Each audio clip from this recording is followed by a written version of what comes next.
El PSOE ganaría hoy las elecciones andaluzas con una distancia considerable de casi 6 puntos respecto al Partido Popular, que pierde casi 9 puntos respecto a los comicios de 2012. Izquierda Unida puede estar sufriendo una crisis de crecimiento, víctima de la mala opinión creciente de los andaluces hacia el bipartito en el gobierno de la Junta de Andalucía. UPyD y Partido Andalucista suben algunas décimas, en cualquier caso insuficientes para obtener representación parlamentaria en la Cámara andaluza. Y Susana Díaz, la presidenta, es la política andaluza o nacional mejor valorada con mucha diferencia en Andalucía. Pero más allá de la fotografía electoral del momento que nos dibuja hoy la encuesta del CADEA, lo verdaderamente preocupante es el sopor, el hastío, el desapego que muestran los andaluces hacia la política y hacia los partidos y hacia sus políticos. En un clima de alarmante desafección ciudadana, Andalucía celebraría las elecciones autonómicas con menor participación de la historia democrática. Apenas un 55%, esto es, un andaluz votará, otro no, uno depositará su voto, otro se quedará en casa. Sobre este y sobre otros asuntos fundamentalmente relacionados con el periodismo, hablamos en unos instantes con una de nuestras nuevas medallas de Andalucía, que nos hace especial ilusión por ser periodista y por ser quien es y por ser como es. Con María Esperanza Sánchez, naturalmente con todos ustedes y por Andalucía, vamos esta noche y siempre a por todas.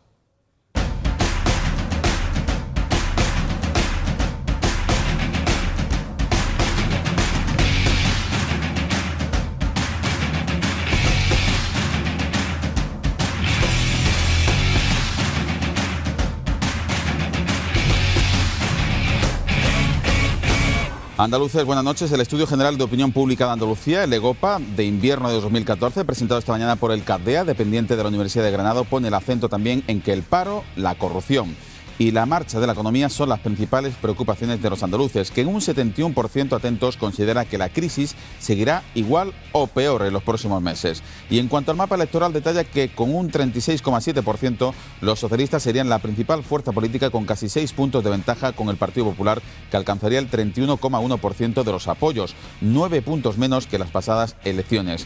Izquierda Unida, con un 15,5%, aumenta sus expectativas electorales, aunque sufre una caída de 3 puntos respecto a hace 6 meses, lastrada por una mala valoración ciudadana del pacto de izquierdas en la Junta. La presidenta Susana Díaz no solo es la más valorada, sino que aprueba con un 5, algo no muy habitual entre los políticos actualmente. Reacciones. Satisfacción de la presidenta Susana Díaz por la fotografía electoral y su valoración, aunque insiste en que solo es una herramienta de trabajo y que su obsesión sigue siendo crear empleo. Estos datos siempre se acogen con satisfacción, se agradecen, pero insisto, yo creo que en estos momentos hay que pensar que Andalucía tiene una prioridad. La prioridad es la creación de empleo. Hay miles de familias que lo están pasando mal y yo todo este tipo de encuestas y de sondeos me las tomo como herramientas de trabajo que dan un pulso en un momento determinado de cómo está la población, pero insisto, no me desvían del objetivo, y el objetivo en estos momentos es la creación de empleo en Andalucía, que tiene que estar por encima de la media de España. Desde el Partido Popular, Carolina España avisa que trabajarán por erradicar la elevada abstención y sostiene que estos datos demuestran que el efecto Susana Díaz no existe. Lo que nos pone de manifiesto es que el efecto Susana Díaz no existe y que el efecto Susana Díaz es negativo para el Partido Socialista. Desde Izquierda Unida, José Antonio Castro entiende que la ciudadanía lo que está castigando es el bipartito. Esa afección que tienen los ciudadanos hacia la política me van a permitir situarla más en una desafección del bipartidismo, que es claro, y que se lo tienen que pensar los artífices del 135 de la Constitución y de la Ley de Estabilidad Presupuestaria. Y eso nos parece bien, que haya un voto de castigo al bipartidismo responsable de esta situación. Una vez más, el Gobierno central arremete en duros términos contra la Junta. En esta ocasión, el ministro de Economía, Luis de Guindos. A una pregunta del diputado socialista Miguel Ángel Heredia, ante la bajada inversora en universidades e investigación, el titular de Economía afirma que la Junta se financia gracias al Gobierno y luego se hace un lío con los cargos para asegurar que la consejera o el consejero de Economía y Hacienda no dejan de llamarle para pedirle ayuda. Si no fuera por esas políticas de la Administración central, en estos momentos, la Junta de Andalucía no tendría acceso a los mercados y los recortes serían completamente distintos. Y eso lo sabe perfectamente porque me llama continuamente la consejera de Economía y Hacienda de la Junta de Andalucía, o consejero de Economía y Hacienda, perdón, de la Junta de Andalucía, que continuamente está pidiendo, lógicamente, financiación y ayuda a la Administración central.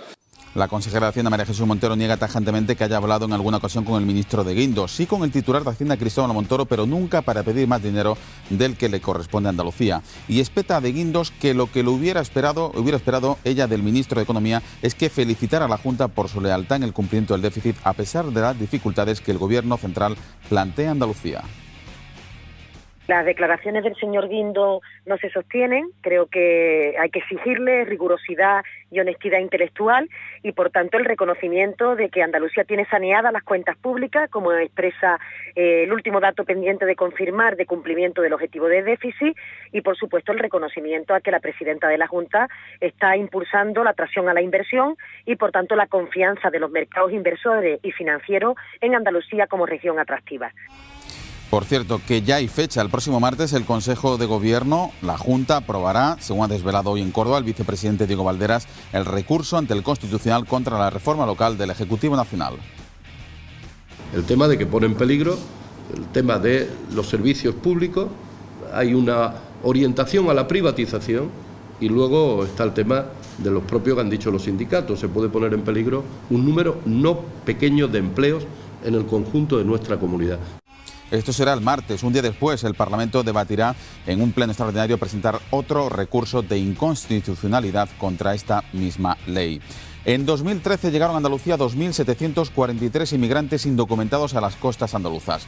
Son 672 menos que en 2012. Son los datos aportados por la Asociación por Derechos Humanos de Andalucía esta mañana para desmontar la alarma que, según denuncian, está injustificadamente propagando el Gobierno central para hacer creer a los ciudadanos que estamos sufriendo una avalancha migratoria. El caso el que quiero centrarme, que es el caso de lo acontecido en Ceuta hace unos pocos días, no es un desastre natural, ni un hecho anecdótico, ni un accidente. Hay que poner en el contexto de todo una gestión de los flujos migratorios, una gestión de la frontera española en particular y de la Unión Europea en general, poco respetuosa con los derechos fundamentales de las personas extranjeras que están intentando ingresar a nuestro territorio.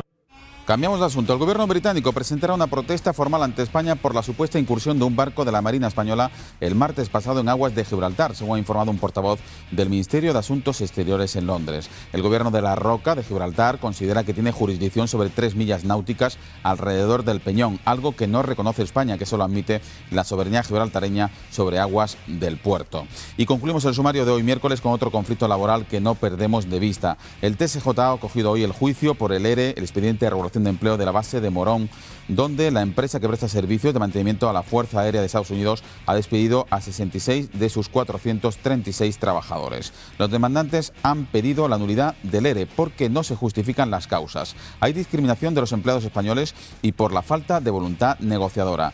La empresa VBR explica que se limita a cumplir las instrucciones de su cliente, que son las Fuerzas Aéreas de los Estados Unidos, que exige esta reducción de personal. La Fiscalía ve indicios de vulneración de derechos fundamentales porque el expediente de regulación de empleo afecta prácticamente en su totalidad a los empleados españoles. Son los asuntos fundamentales que vamos a tratar en la tertulia hoy en compañía de Rosa Yacer, de José Luis Gómez, de Carlos Rosado y de José Luis Losa. Se van a incorporar estos 4 compañeros, estos 4 analistas a la entrevista a las 10:30, una entrevista que empezamos ahora con una de nuestras nuevas medallas de Andalucía, la periodista María Esperanza Sánchez. Buenas noches. Hola, buenas noches. Y muchísimas gracias por acompañarnos en el Plató por Todas, donde hemos tenido la oportunidad de conocer tus impresiones como tertuliana, pero hoy, por decirlo de alguna manera, eres la estrella invitada, que tenemos que, en primer lugar, darte la enhorabuena. Muchas gracias. De todas las felicitaciones que has recibido en las últimas 24 horas, cuéntanos algún secretillo. ¿Cuál te ha emocionado más? No, me han emocionado todas.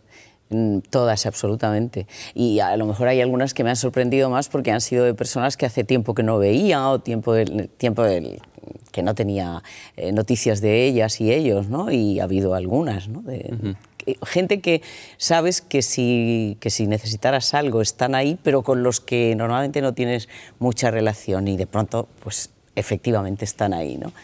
Y eso me ha hecho especial ilusión, pero bueno, todas, naturalmente, todas y todos los que me han llamado y las que me han llamado y las que me han felicitado y las que se han alegrado conmigo, bueno, pues me parecen maravillosos, ¿no? El portavoz del Gobierno, Miguel Ángel Vázquez, dio lectura al nombramiento, a los galardonados, los 10 medallas de Andalucía, el hijo predilecto Miguel Ríos, pero precisamente sois vosotros, esos 11 galardonados, esos 11 andaluces insignes, los conocíais antes.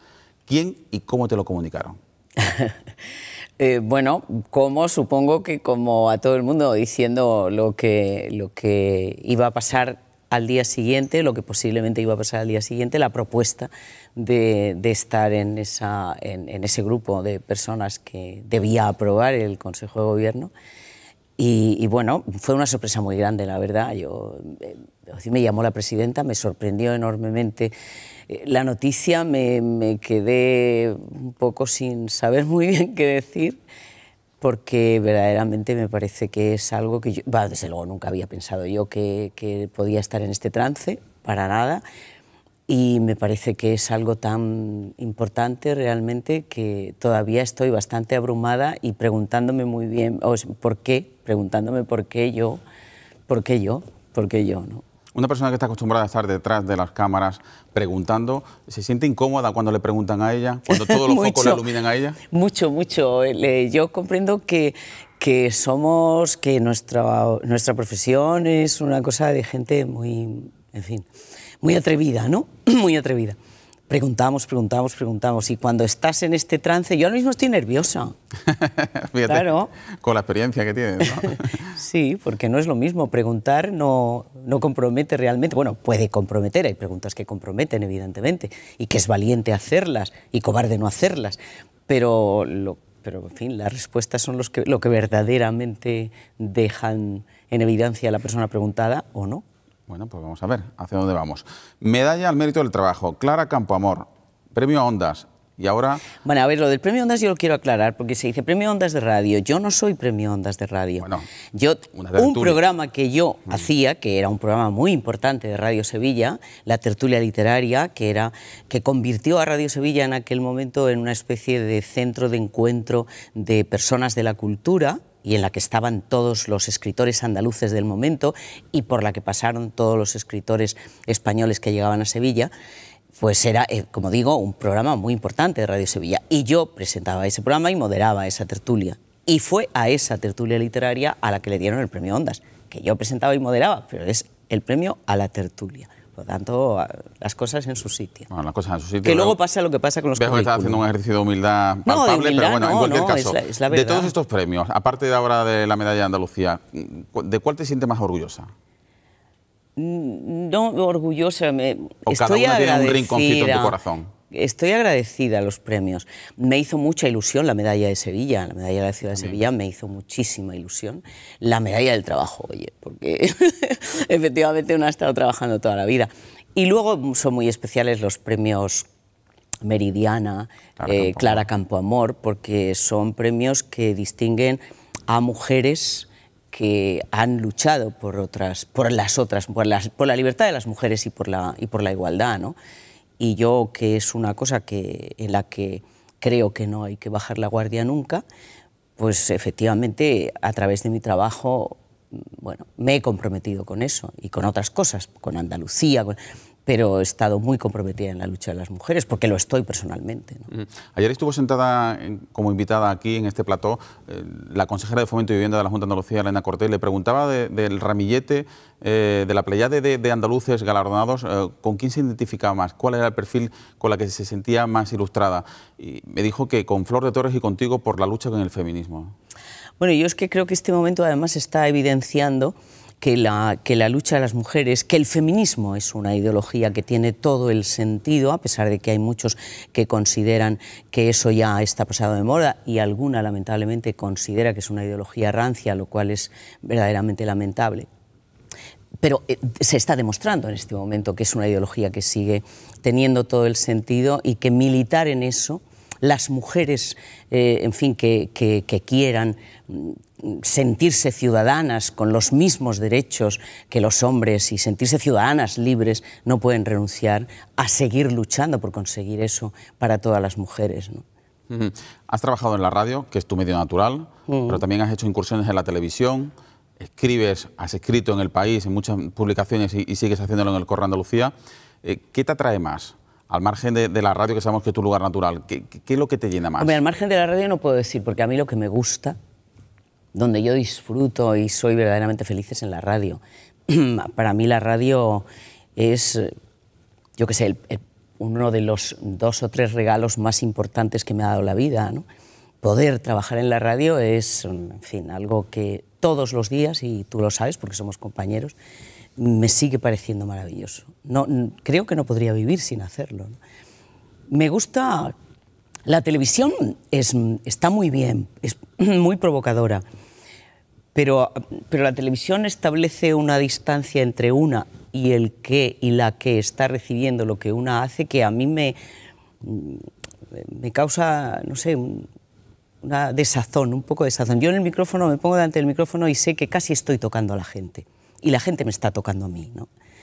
Y lo de la televisión es una cosa que tiene más distancia, a pesar de que tú naturalmente quieres llegarle a la gente directísimamente, pero hay muchas cosas en medio, y mucha gente, y las cámaras, y eso, en fin, me gusta la televisión, pero la radio me provoca muchísimo. Y escribir me gusta mucho con escribir, la escritura, pero... con los artículos? ¿Crear opinión? Sí, claro. ¿Ser influyente? Bueno, ser influyente. Yo no sé si una busca eso directamente. Lo malo es que una sí influye.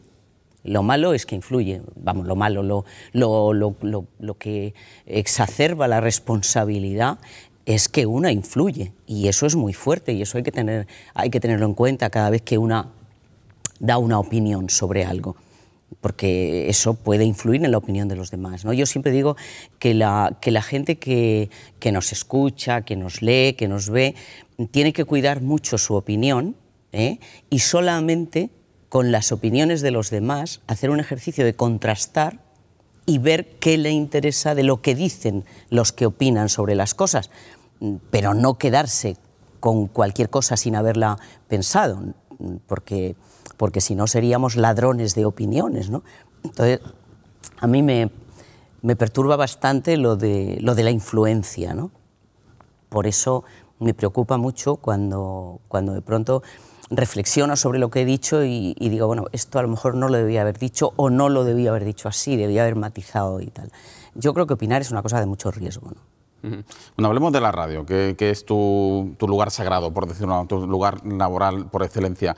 El otro día estuvo aquí un amigo común, Antonio Hernández Rodicio, director nacional de la cadena SER, coincidiendo precisamente con que en 2014 la radio cumple 90 años, con que el domingo fue el Día Mundial de la Radio, y decía Rodicio que la radio siempre se examina y siempre aprueba.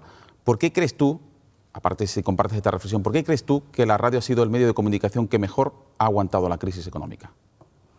Bueno, porque yo creo que los oyentes son muy fieles, los oyentes están ahí siempre. La crisis, por ejemplo, en fin, la han notado mucho los periódicos, la hemos notado todos, pero efectivamente la radio ha aguantado muy bien porque los oyentes han estado ahí, no han abandonado la radio. Y yo es que creo que la radio es un medio caliente, cálido, es un medio a través del cual la gente siente que efectivamente las cosas se las están contando a ellos directamente, ¿no? Yo creo que esa cualidad que tiene la radio de cercanía, que la tiene, y luego, a pesar de todos los avances, la radio tiene una instantaneidad fascinante. Lo que pasa, en el momento que está pasando, se lo estamos contando a la gente. Esa rapidez no la tiene ningún otro medio, tampoco la tiene la televisión, aunque es cada vez más inmediata. Entonces, eso yo creo que son elementos que hacen que la gente, que los oyentes no abandonen. Y hay una especie de no sé, de admiración o cariño que se le coge a la gente de la radio, y son menos críticos la gente con los profesionales de la radio que, por ejemplo, con los profesionales de la televisión. A mí eso me parece injusto totalmente, porque los profesionales de la radio se equivocan hacemos, como todos. claro, y además estamos haciendo el mismo trabajo que hacen los profesionales de la televisión. Los profesionales de la televisión son un pim pam pum contra el que todo el mundo dispara alegremente, ¿no? Y disparan quienes desde otros medios podrían ser disparados a su vez, ¿no? Y sin embargo la radio no tiene eso, a la radio no le pasa eso en general. La radio se la quiere, ¿no? Y tiene mucha credibilidad también. Y es que eso ha pasado también, que la radio se ha ganado el afecto y el aprecio por la credibilidad, ¿no? Estas reflexiones tienen su sustento, su asidero también en estudios y en encuestas que se han hecho que detallan que la radio es el medio más apreciado por los españoles dentro de un contexto generalizado en que el periodismo cada vez está sufriendo mayor desapego también ciudadano, al igual que la política. ¿Por qué crees que el periodismo se ha alejado también de la ciudadanía o la ciudadanía del periodismo? Quizás por el periodismo de trincheras que se ha practicado, quizás porque algunos medios de comunicación han aprovechado no para difundir su ideología, sino para deformar la realidad en intereses propios.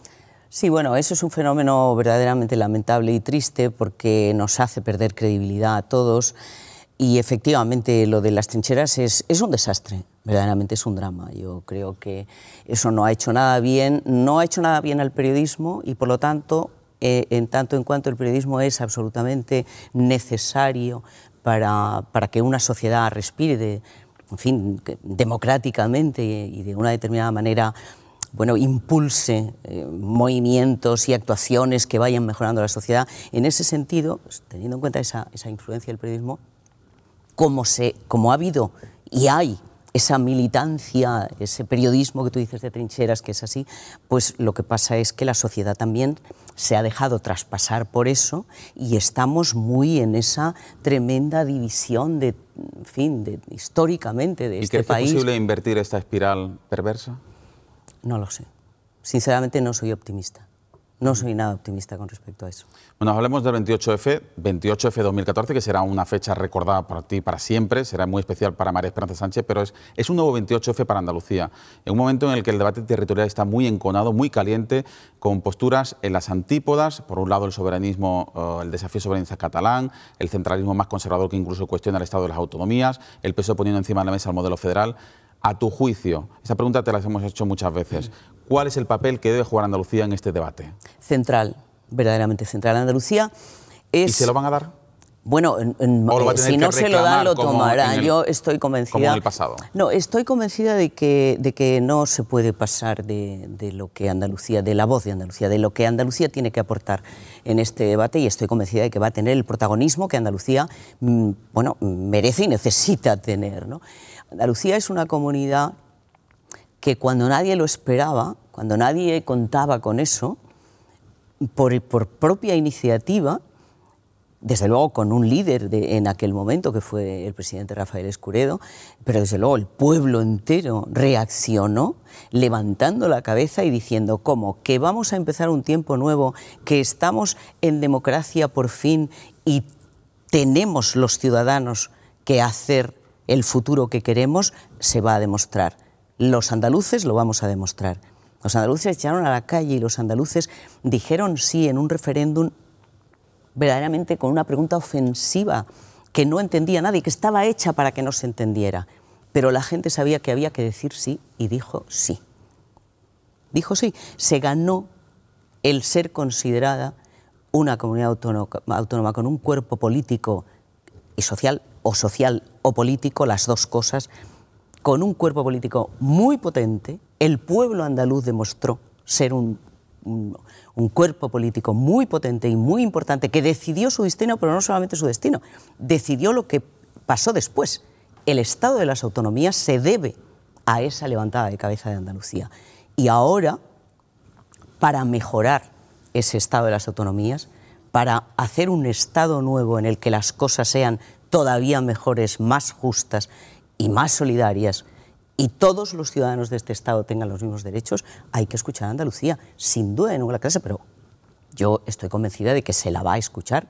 Es más, la presidenta Susana Díaz ha dado los primeros pasos para ser escuchada. Ha ido a Cataluña y ha ido a Madrid y ha dicho lo que Andalucía quiere. Y a partir de ese momento, en fin, ha habido mucho interés en seguir escuchando la voz de Andalucía y va a ser una voz potente, importante e influyente. María Esperanza Sánchez, tengo varios encargos en la noche de hoy. Vamos a empezar con el primero. Enrique Cervera, que estuvo ayer aquí, me dijo que te preguntara ¿de qué color es Andalucía cuando cierras los ojos? Cuando cierro los ojos. Tú cierras los ojos ¿De qué color es Andalucía? ¿De qué color es Andalucía? Es que Andalucía es de muchos colores. Es que Andalucía tiene montones de colores. Yo creo que los tiene todos. Andalucía es tan grande tan absolutamente grande, tan diversa, tan diferente de un lado a otro, que tiene absolutamente todos los colores. Y tengo que decir qué colores tiene Andalucía, los tiene todos, todos.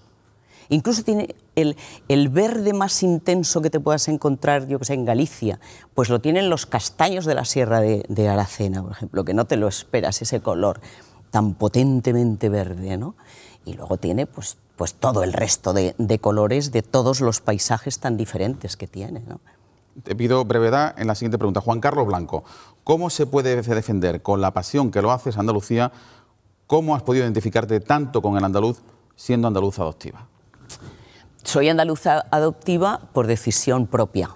Es decir, a mí Andalucía no es que directamente me dijera un día que te adopto, ¿no? Sino que yo sentí que la gente de Andalucía era una gente que me gustaba más que ninguna otra gente que yo había conocido. Yo quería ser de ellos y de ellas. Y dije, me voy a quedar. Y posiblemente, pues el principio no era quedarme. No lo sé, defiendo a Andalucía porque me gusta la gente de Andalucía. Andalucía es maravillosa, pero la gente de Andalucía es absolutamente, bueno, profunda, es solidaria y es buena. Yo conocí una Andalucía que era pobre y no estaba orgullosa de sí misma. La gente a mí me decía, por ejemplo, tú es que hablas muy bien y yo mal. No, no, yo hablaré bien o mal el castellano de Castilla y tú hablas maravillosamente el castellano andaluz. Entonces, bueno, todo eso me hizo decir, yo es que no, o sea, de aquí no hay que irse, aquí hay que conseguir que pasen cosas buenas y estupendas. Seguimos hablando de eso con María Esperanza Sánchez. Vamos a publicidad y volvemos con más encargos hacia la nueva medalla de Andalucía.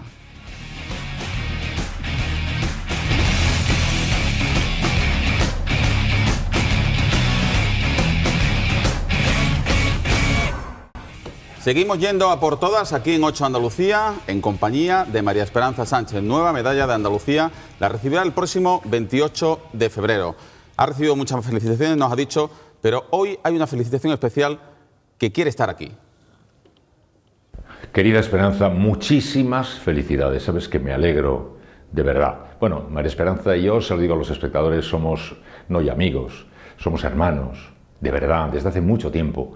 Y hemos vivido tanto, hemos compartido tanto y tenemos en común tal cantidad de cosas, de memoria, de recuerdos, de experiencias, de pensamientos, de reflexiones, que no puedo sino sentirme casi premiado también a su lado, porque es una alegría familiar profunda la que siento en este momento. Creo que se hace, desde luego, justicia y se honra a una persona que, no habiendo nacido en Andalucía, ha entregado su vida entera, personal y profesional, a Andalucía, de una manera tan enamorada, tan entregada, tan abnegada, digamos, que esta es una medalla que, como si dijéramos, hubiera ya de nacimiento estado destinada para un día u otro, pues serle ofrecida ahora. Andalucía puede enorgullecerse de María Esperanza, como María Esperanza se enorgullece de Andalucía, y en un día como este, pues estoy seguro de que la legión de oyentes de María Esperanza Sánchez en Radio Sevilla y en la cadena SER, y la legión de personas que le conocen y la han ido conociendo en distintas actuaciones y actividades de tantos años allí en la comunidad andaluza, saben perfectamente que este es un reconocimiento de justicia y que honra a quien ha honrado y sigue honrando cada día con un amor, con una dedicación y con una convicción tan profunda a esa tierra, que desde luego nos hace a todos pues tener la seguridad de que esa es una tierra que tendrá futuro mientras siga habiendo gente como María Esperanza y mientras Andalucía siga teniendo sensibilidad para galardonarlas. Iñaki Gabilondo, quien te va a acompañar el 28F, va a estar aquí contigo. La verdad es que, bueno, no sé, Fernando, es que muchas gracias porque Iñaki es para mí, bueno, pues todo eso que le ha dicho y es mi maestro. Si yo sé algo de esto, me lo ha enseñado él. Y si sé algo de la vida y de cómo hay que estar en la vida y cómo hay que comprometerse y cómo hay que ser valiente, también me lo ha enseñado él. Y lo quiero mucho y es mi maestro, mi amigo y mi hermano. y bueno, y se ha pasado, realmente. ¿no? Bueno, pues se incorporan a esta entrevista los 4 analistas, los 4 tertulianos que nos van a acompañar esta noche. Son 2 periodistas y 2 abogados. Carlos Rosado, buenas noches. ¿Qué tal, Fernando? Bienvenido, José Luis Losa. Muy buenas noches. Rosa Yacer, ¿qué tal? Noches, muy buenas y bienvenido, igualmente, buenas noches, José Luis Gómez. Buenas noches. Bueno, María Esperanza Sánchez. Espera que la verdad es que después de escuchar al maestro Iñaki, ¿qué puedo decirte, María Esperanza? Te lo he dicho antes en privado y te lo digo ahora mismo en antena. Muchísimas felicidades. Creo que es una distinción merecida y espero que disfrute y disfrutemos también todos los que de alguna u otra forma pues te hemos conocido y te conocemos.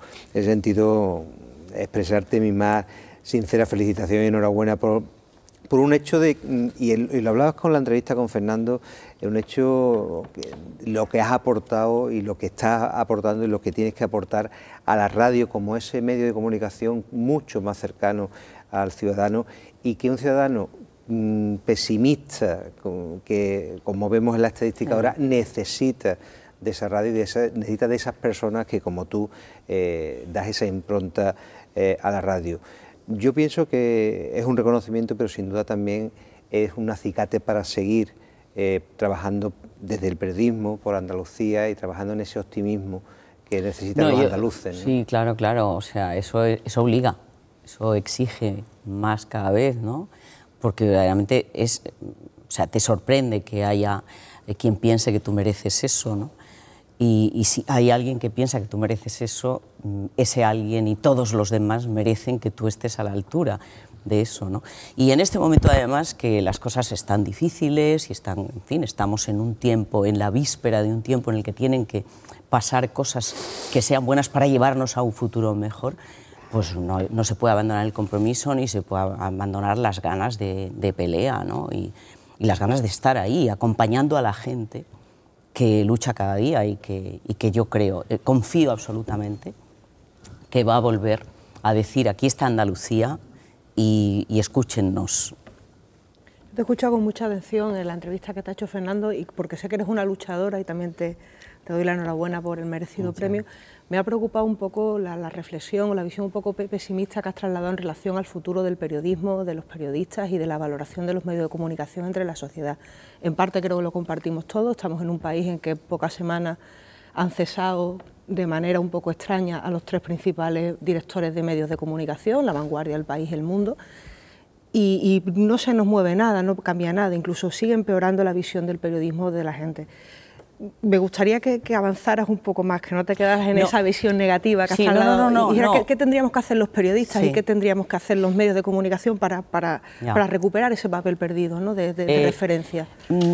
Hombre, yo creo que perdido del todo no está eso. O sea, estamos cuestionados y eso también es interesante. No, yo me refería a lo de las trincheras. Es malo. Y en eso se está. Claro, fíjate, estamos en eso, pero estamos en eso, o sea, desde los medios, cada medio es una trinchera contra otro y en fin, y provocando y produciendo una manera de ahondar en la división de la sociedad que no es nunca buena, o sea, en el yo pienso lo que pienso, me parapeto y no trato de acercarme a ti. Bueno, los medios están, reconozcámoslo, bastante en eso, ¿no? Y eso es muy lamentable. Pero, de todas maneras, yo creo que la gente primero, no ha abandonado del todo a los medios, afortunadamente, ni mucho menos, o sea, ni mucho menos, ¿no? Y luego sabe que necesita, que la información es necesaria, que para que haya democracia, como decimos los periodistas, sin periodismo no hay democracia. Sin periodismo los ciudadanos no saben, por lo tanto no reaccionan, por lo tanto el poder puede aplastarlos. Por lo tanto es absolutamente necesario, es vital. Pero yo digo que la reflexión que tendríamos que hacer todos es justamente abandonar las trincheras y sencillamente hacer nuestro trabajo como lo hacemos cada día, ¿no? En fin, con todas las ganas de que lo que pasa sea contado, sea sabido, pero de una manera limpia, digamos, ¿no?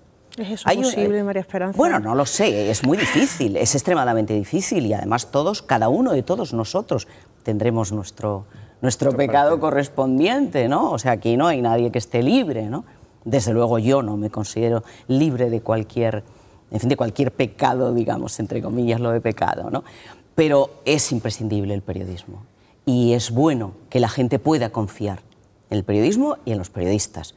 Y desde luego también hay que reconocer que en este momento los periodistas que están en las redacciones están haciendo su trabajo de una manera un poquito heroica, porque las redacciones se han quedado a la mitad y a la cuarta parte, porque son miles de periodistas los que han ido a la calle desde que empezó la crisis. Y eso es un drama, eso es un verdadero drama para la sociedad. Nos hacen falta todos los que se fueron y todos los que vengan. O sea, hay que abrir las puertas para que vengan y para que por esas puertas entre el oxígeno de la sociedad y la sociedad reciba en fin, que aquí estamos respirando a pleno pulmón, ¿no? Somos imprescindibles, el periodismo es absolutamente necesario. Totalmente de acuerdo contigo. Totalmente de acuerdo. Buenas noches y muchísimas felicidades. Muchas gracias. Yo te reconocer, Fernando, primero que a estoy mí nervioso. Me está dando ya una vergüenza, de verdad. Lo que no me imponen los políticos que pasan por aquí hoy de repente a una compañera y maestra que dentro de unos días habrá que tratar con el título de excelentísima, según el protocolo de la por favor. Excelentísima señora doña María Esperanza Sánchez. Un poco de tranquilidad, por favor. Dicho lo cual, y felicitando a la Junta también por esta elección, no quiero ser especialmente pelota, entonces vale, pues quiero que entremos ahora ya a degüello. Después de esto, ahora degüello. No, a mí me gustaría saber cómo en esta trayectoria has conseguido algo que me parece muy complicado, que es un equilibrio entre el rigor periodístico y el compromiso político. Es decir, esa gran duda que tenemos en las facultades, explicamos, hay que ser objetivos a los niños, a los chavales, a los alumnos, hay que ser objetivos, y efectivamente en el periodismo hay que ser muy objetivos, pero tú has tenido una carrera profesional en la que esa objetividad y ese rigor se ha mezclado claramente con un claro compromiso político progresista, que yo creo que es respetado entre todos los sectores por su coherencia. Y me gustaría que me dijera la clave, por aquí yo iré aprendiendo un poquito cada día, para ese equilibrio entre ese rigor y ese compromiso. Tú dices que hay que ser objetivos. Es que yo no creo que haya que ser objetivos. Yo no creo en la objetividad. La objetividad creo que no existe, para empezar. No es una virtud humana la objetividad.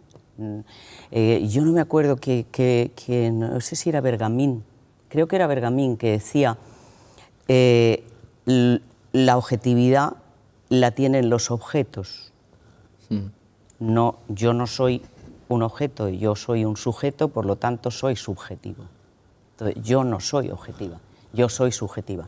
Eso sí, trato de ser honesta, intento ser honesta. Y, en fin, una forma de ser honesta es no traicionar mi pensamiento.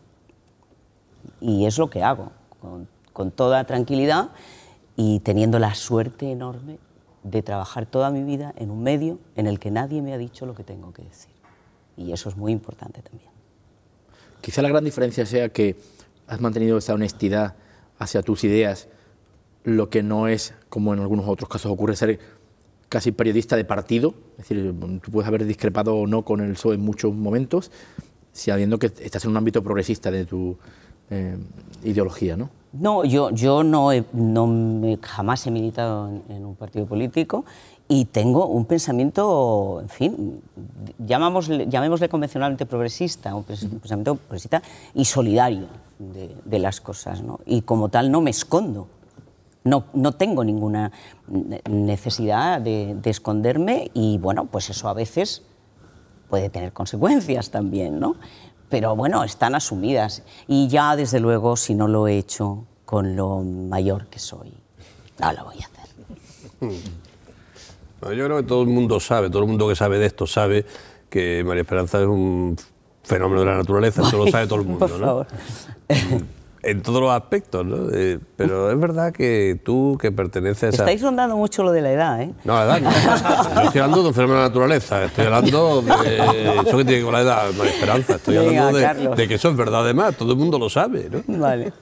Por otra parte, todo el mundo también sabe que es imposible oírte y no tener una sensación de que está uno oyendo algo que es de verdad, ¿no? Tú perteneces a esa estirpe de periodistas o de comunicadores que probablemente sea un concepto más amplio y que encaja más con tu perfil, ¿no? De estos que todavía creen en el valor de la palabra, ¿no? El valor de la palabra y en la palabra dada, ¿no?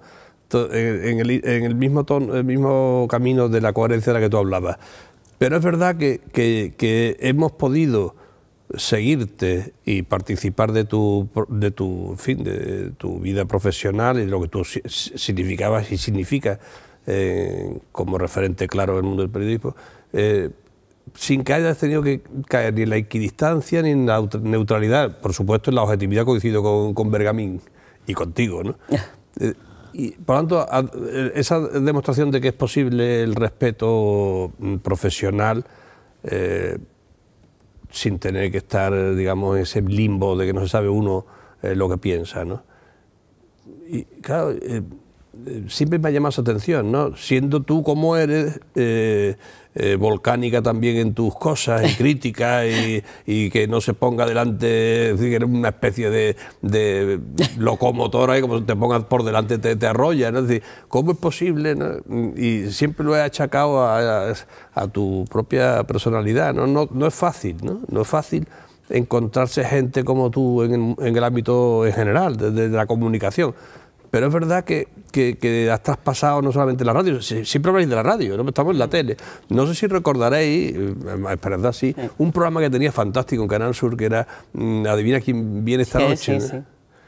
Que era imposible no enamorarse. Todos los que iban allí a la entrevista acababan en un diálogo realmente íntimo en el sentido de la palabra, por supuesto, con María Esperanza, ¿no?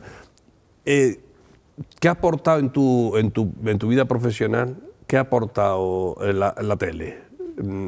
Bueno, ¿ha sido algo transitorio, algo en el que te has sentido transeúnte? Sí, yo creo que es transitorio, o sea, sí. Hombre, yo no tenía ni idea de lo que era la televisión, nunca había hecho televisión, y ese programa que tú dices fue el primero que yo hice con Joaquín Petit dirigiendo el programa y los dos haciendo las entrevistas.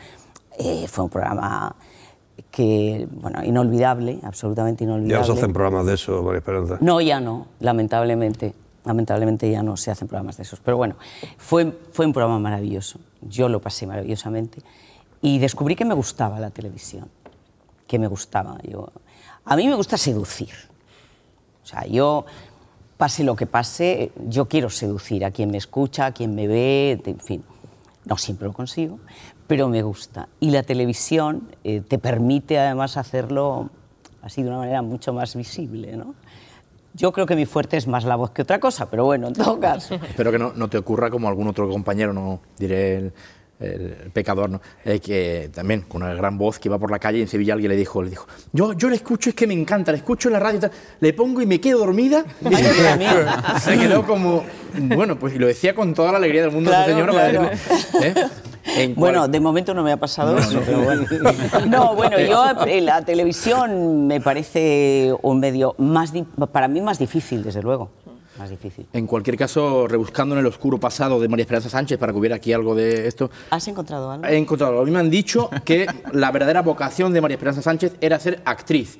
Pero se torció por algún motivo extraño. No es oscuro. No, hombre, ya es una forma de hablar. No, yo creo que habías encontrado algo y tenía alguna cosa emocionante. ¿Qué ocurrió ahí para que María Esperanza Sánchez dejara esa vocación en la que seguro que también nos habría dado magníficos Goyas? No, no, yo, en fin, no sé si esa vocación la descubrí antes que la radio o después ya en la radio tuve la ocasión de descubrir esa vocación, porque yo he hecho teatro en la radio. ¿Y por qué se ha perdido el teatro en la radio? Me divertía mucho. No lo sé, pues es una pena, porque ya no hay cuadro de actores. Tú sabes lo difícil que era, lo carísimo que era para la cadena SER tener un cuadro de actores como aquel que tenía. Pues no hay dinero para esas cosas ya. Eso eran unos lujos que no podía ir. Radio Sevilla tenía un cuadro de actores estupendo y claro, pues luego pues el tiempo ha ido simplificando porque resultaba muy caro todo eso, ¿no? Y me gusta a mí lo de ser actriz, así que tú que eres director, dame una oportunidad. Vamos a ponerlo. Claro. Fernando Premon, yo entre informativo, que haga un teatrito.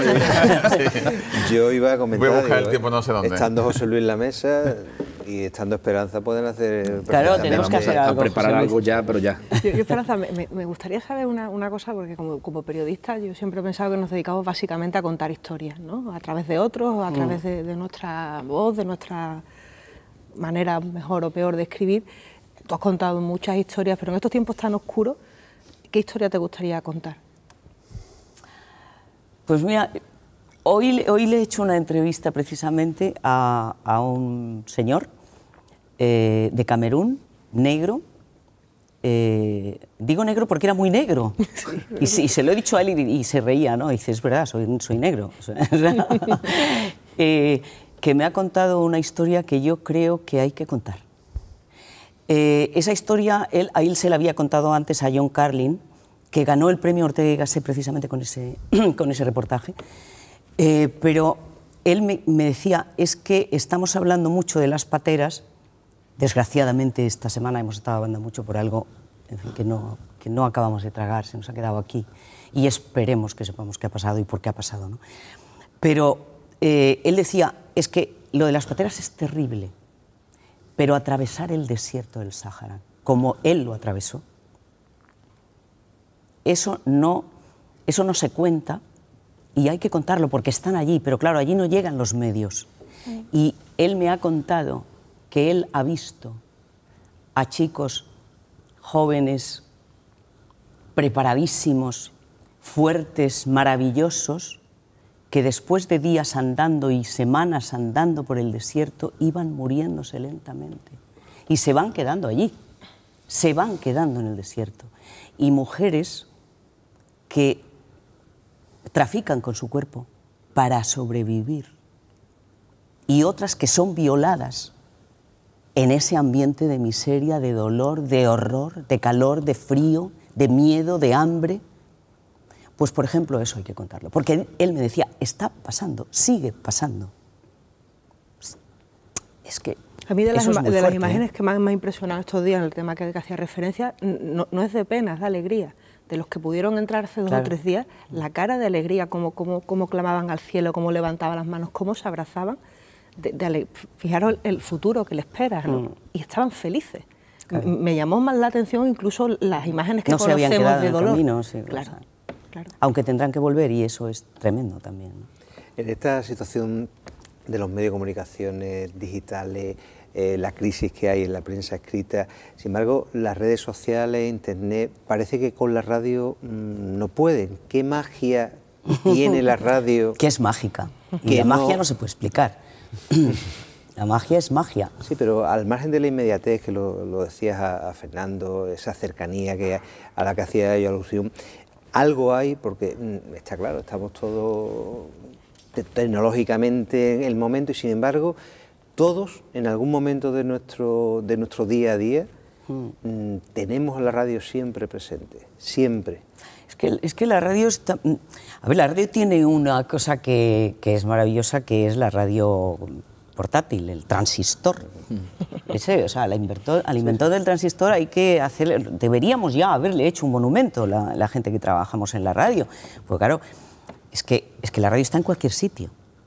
Es que cuando tú te pones delante de un micrófono sabes que lo mismo estás con una señora que está en la cocina haciendo la comida que con un pastor que está en medio del campo, ahí él solo, acompañado por la radio.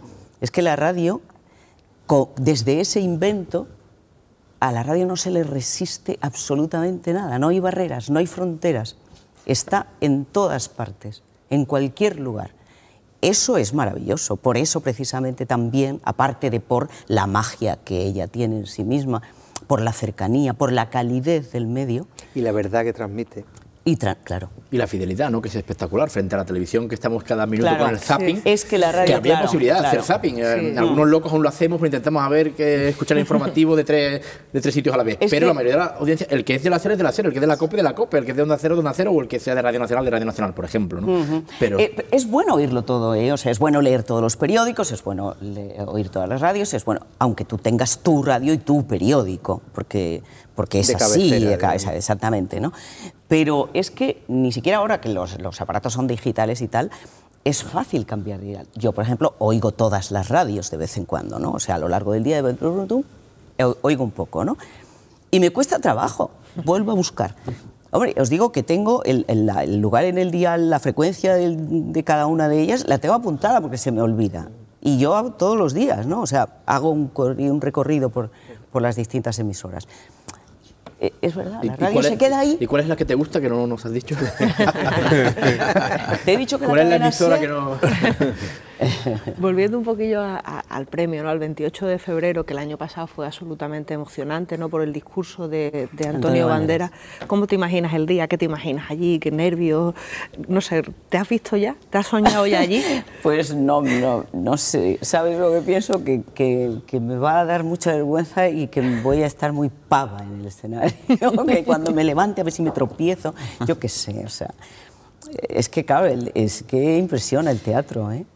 Impresiona el teatro. Pero bueno, no sé, pues ¿Pero yo creo que va a ser... ¿De alguien especial, de algún compañero? Sí, claro, claro. Me voy a acordar, claro que sí. Y bueno, y también, pues me voy a acordar de muchas cosas. Y de quién me gustaría que estuviera ahí, que no puede estar. Pues yo me imagino a mi padre y mi madre ahí viéndome, ¿no? O sea, pero bueno, pero por favor, ¿no? Sería tan maravilloso si yo hubiera podido darle esa alegría, esa emoción, ¿no? Pero eso no puede ser. A cambio de eso estará mi marido y mi hijo, que espero que vengan los dos, y estará muy bien, y mis amigos. E Iñaki. Y bueno, y por supuesto estará Iñaki. Bueno, María Esperanza Sánchez es una gran defensora del periodismo, de la radio, pero una gran defensora también de la política. Y quiero que la última pregunta, conocer tu reflexión sobre el dato preocupante que hemos conocido hoy, sobre el desapego cada vez más creciente, más alarmante de la ciudadanía hacia la política. ¿Te preocupa? Mucho. Me preocupa enormemente. Porque cuando uno se desentiende de la política, cuando se encierra en su casa y dice yo no voto, no me interesa, yo no me informo, yo ya no quiero saber nada, la democracia empieza a perder. La democracia empieza a perder.